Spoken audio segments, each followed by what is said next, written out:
To the outside world, the man Princess Beatrice married seemed like the perfect match, a polished, successful businessman with an impressive name, elite education, and a sophisticated background that appeared tailor-made for royal life.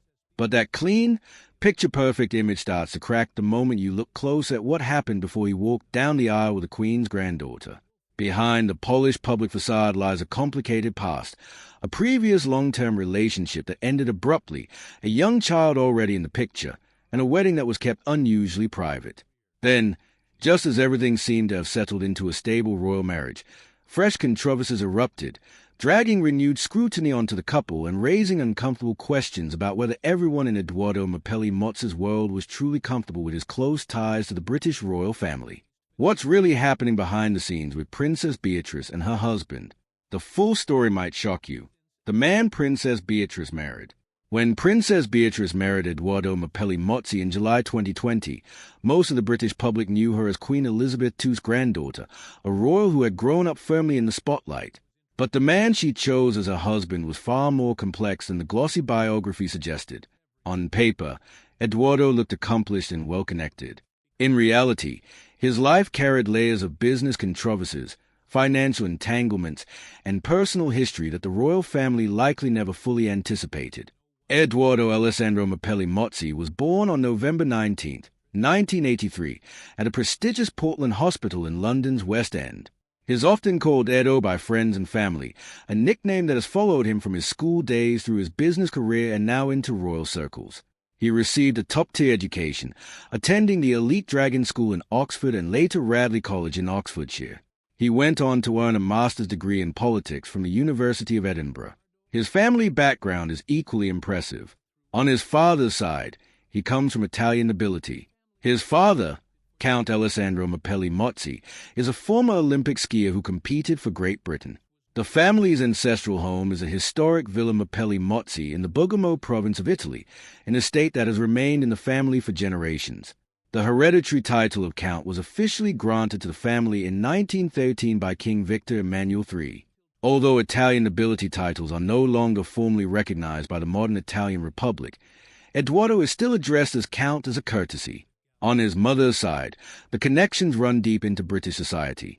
His mother, Nicola Diana Burroughs, now known as Nicky Williams-Ellis, was appointed a member of the Order of the British Empire in 2016 for her charitable work.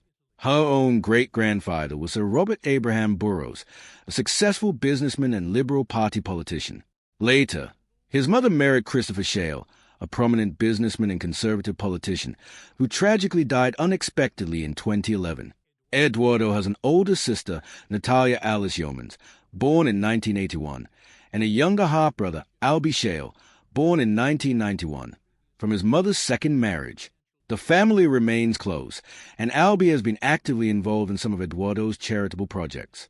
One of those projects is Cricket Builds Hope, a charity Edoardo co-founded to support Rwanda. Originally called the Rwanda Cricket Stadium Foundation, the organization's goal was to build Rwanda's first international standard grass cricket ground, now known as the Gahanga International Cricket Stadium. The idea originally came from his late stepfather Christopher Shale. After Shale's death, Edoardo carried the vision forward, and his half-brother Albie now serves on the board of trustees. Despite his many advantages, Edoardo has been open about personal challenges. He is dyslexic, something Princess Beatrice proudly highlighted in a 2021 interview, praising how he had overcome it to build a successful career.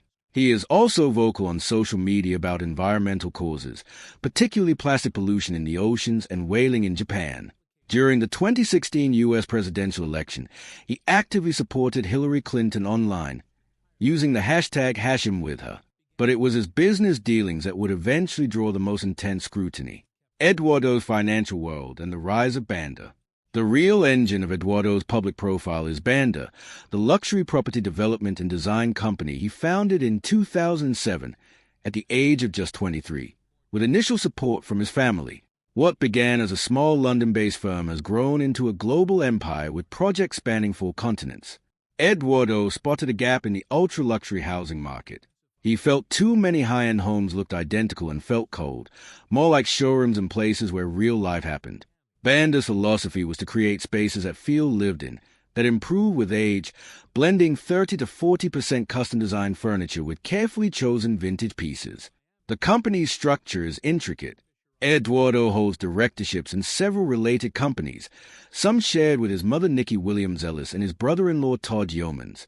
From its early days in Notting Hill, Banda has expanded dramatically into a full-service global design practice with major projects in London, New York, Doha, San Salvador, and across Europe. Growth noticeably accelerated after his marriage to Princess Beatrice in 2020. In 2022, Banda announced its first major Australian project, the Masthead Ocean Club on the Gold Coast, a $250 million ultra-luxury development with only 28 exclusive apartments. Entry-level units start at above $5 million, offering nearly 320 square meters of space.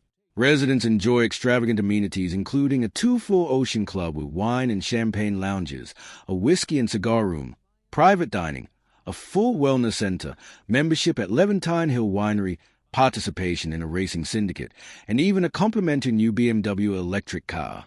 In 2025, Band unveiled its latest London project, 5 Whistler Square in the exclusive Chelsea Barracks area of Belgravia, one of London's most expensive neighborhoods, home to embassies, hedge fund managers, and old money. The development was valued at $74 million. As of 2026, the company has announced upcoming projects in Miami, Mumbai, New York, Dubai, Milan, Surrey, and the Cotswolds, along with a private jet-related venture. Critics have sometimes challenged Eduardo's early claims of focusing on undervalued parts of London, pointing out that Notting Hill has long been a super-prime residential area. Some suggested his success was as much about clever branding as market reality. Questions have also lingered about his client list. Who exactly is purchasing these multimillion-dollar properties, and are any of them connected to controversial regimes, oligarchs, or individuals with questionable backgrounds? The woman before Princess Beatrice. What many people still don't realize is that before Princess Beatrice, Eduardo was already building a serious life with another woman, and that relationship did not end cleanly or quietly. Her name is Dara Huang, a talented Chinese-American architect born in Florida to Taiwanese immigrant parents. Her father worked as a NASA rocket scientist, instilling in her a strong sense of discipline and ambition. Dara earned her undergraduate degree from the University of Florida and later completed a prestigious master's in architecture at Harvard University. In 2013, she founded her own firm, Design House Liberty, and later launched Viva House, which focused on converting unused commercial buildings into residential spaces. Her work has included contributions to London's Tate Modern and developments in New York's Tribeca district. By 2022, she had become a British citizen. Eduardo and Dara met in 2015. Within 2 years, they were engaged. In 2016, they welcomed their son, Christopher Wolfie Wolf Mapelli Motzi. It was no longer just a romance. They had become a family. Then, in 2018, the relationship suddenly ended. The timing raised eyebrows because, according to multiple reports, the split happened just weeks before rumors began circulating that Eduardo had started seeing Princess Beatrice. There was almost no gap between the two chapters of his life. From Dara's perspective, it was an incredibly difficult time. Wolfie was only 2 years old when the breakup happened. In a candid reflection, she later wrote about being a single mother with a baby while trying to grow her business and finally securing a long-deserved pay rise. When asked about Eduardo, she was blunt. He was the father of my child and he left as quickly as he came. So I would say, unfortunately, it's not an instinct you can trust. Despite the pain, the situation did not descend into public bitterness. All parties have maintained that they remain on good terms. Reports even suggested Dara continued cutting Eduardo's hair and occasionally buying him clothes after the split. Dara has described their co-parenting arrangement positively, saying Wolfie has 2 sets of parents helping him and that the more the merrier. When Eduardo and Beatrice announced their engagement, Dara publicly wished them well and said she looked forward to uniting our families. Princess Beatrice has referred to herself as a bonus mom to Wolfie rather than a stepmother, and Sarah Ferguson has welcomed him as a grandson. Dara has since moved forward with her career, launching a new furniture brand called Dara Maison and splitting time between Paris, Miami, and the United States. She was previously linked to London financier Filippo Codella's de la Morena, though that relationship has ended. The royal wedding no one expected. Princess Beatrice and Eduardo had actually known each other for years through overlapping elite social circles. Their families had been connected long before romance blossomed. The public first saw them together as a couple in 2019 at a gala at London's National Portrait Gallery. Things moved quickly after that. Eduardo proposed in Italy in early September 2019, and the engagement was officially announced on September 26. The original plan was for a large, traditional royal wedding on May 29, 2020, at the Chapel Royal in St. James's Palace. But the COVID-19 pandemic changed everything. The ceremony was postponed and eventually scaled back dramatically. On July 17, 2020, Princess Beatrice married Eduardo Mozzi in an intimate, private ceremony at the Royal Chapel of All Saints in Windsor. Fewer than 20 guests attended. Queen Elizabeth II and Prince Philip were both present, giving the small event special significance. Beatrice wore a vintage gown that had belonged to her grandmother, Queen Elizabeth. The wedding was low-key, with only carefully released photographs shared publicly. The couple's family grew quickly. Their first child together, daughter Sienna Elizabeth Mozzi, was born in September 2021. Their second daughter, Athena Elizabeth Rose Mozzi, arrived in January 2025, several weeks early. The family divides time between London and a manor home in the Cotswolds. The scandal that changed everything. By early 2026, life appeared stable for Beatrice and Eduardo. Then, in February, a fresh release of previously sealed legal and financial documents reignited intense scrutiny around Beatrice's father, Prince Andrew, and his past associations with convicted sex offender Jeffrey Epstein. The new materials raised fresh questions about financial links, meetings, and continued contact even after Epstein's conviction. The renewed media storm quickly spilled over toward Beatrice herself. Although she had always tried to maintain distance from the controversy, the documents made that separation harder to sustain. At the exact same time, Eduardo was in the United States on business, spending time in Palm Beach and Miami, including multiple visits to Fisher Island for a major luxury development tied to Banda. Images of him at beachside venues and exclusive events circulated, while British headlines focused on the York family scandal. The contrast was striking. Reports began suggesting possible strain in the marriage, with claims that Eduardo was focused on protecting his business reputation and client relationships from any association with the controversy. His own family was reportedly concerned about keeping clear separation between the Mozzi name and the York side of the royal family. Some sources claimed Beatrice felt increasingly isolated during the height of the renewed scrutiny. Others pushed back, saying the distance was simply due to busy careers and the demands of raising 3 young children. In March 2026, the couple was spotted dining together at a London restaurant, a moment widely seen as a deliberate show of unity. What's really going on with the couple?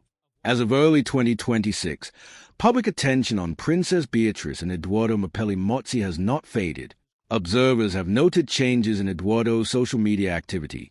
He quietly deleted a recent Instagram post about a Los Angeles trip, and his permanent posts have become much less frequent, though he still shares occasional stories. Meanwhile, his professional life continues at full speed. He has made multiple trips to Fisher Island to oversee Banda's luxury developments, with new projects announced in Miami, Mumbai, New York, Dubai, Milan, Surrey, and the Cotswolds, plus a private jet venture. Beatrice has continued her royal duties, including charitable visits such as spending time with teenage cancer patients at University College Hospital in London. Official sources insist the marriage remains strong, and that any distance is purely practical. Unofficial speculation continues, fueled by timing, travel, and the surrounding controversy. What do you think? Did the renewed scandal surrounding Prince Andrew create real distance between Princess Beatrice and Eduardo Mozzi? Or is this simply the reality of 2 high-profile people managing demanding lives? Let us know your thoughts in the comments below. If you enjoyed this deep dive, don't forget to like the video, subscribe to the channel for more royal updates, and click on the next video waiting for you on screen. Thanks for watching.